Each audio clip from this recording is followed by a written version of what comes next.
The United States is getting ready to screw over Ukraine on another level after it was revealed, thanks to multiple reports, some from the Financial Times, some from Axios, some from Politico, that the United States has been secretly working with Russia on a 28-point plan for a peace deal between Ukraine and Russia, but it did not involve Ukraine.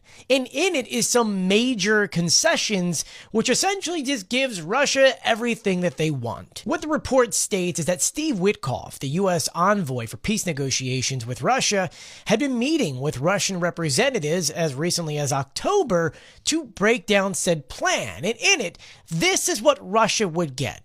Okay, first, Ukraine would cede territory currently occupied by Russia. All the land. Ukraine would give up certain weapon systems because Russia, they want security guarantees, even though they're the ones who invaded Ukraine. Then, the size of the Ukrainian military would have to be reduced because Russia is worried about Ukraine, and then there'd be security structures for European eastern flank, which would be rewritten. What does Ukraine get out of all this? Doesn't seem like anything except for just an end to the war, which is a war that Russia started, and they should be punished for what they've done. But it doesn't stop there. In another report from the Financial Times, and I want to read this here, it says this would stipulate that Russian be recognized as an official state language in Ukraine and grant official status to the local branch of the Russian Orthodox Church, provisions echoing long-standing Kremlin political objectives. And I really want to read some of the quotes out of this, which says here, a person familiar with the document describes it as a very generic document that was, quote, heavily tilted towards Russia, was another person who called the plan very comfortable for Putin. According to the Axios report, they supposedly passed over this plan over to Ukraine for Ukraine to review, who, I mean, obviously looked at this and went, what?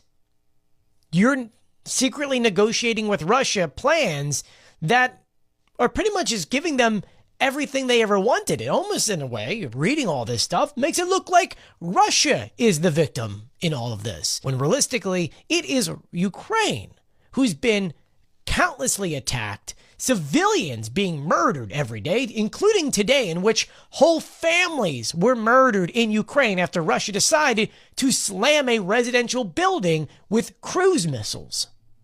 Yet for some reason, under this plan, Russia is getting rewarded, which is the most royally screwed up thing the United States can do to Ukraine. I take that back now because it turns out, as I'm recording that video, the only positive voice inside the Trump administration, which was Keith Kellogg, just announced that he's leaving his post in January. This is a major win for the Russians because now the only person that was fighting for Ukraine inside the Trump administration is now leaving. Not sure if this is something because of what Trump wants or if it's something that Russia wants. This is breaking right now. I'll be sure to keep you guys updated on this, so please do share this video and follow me for more.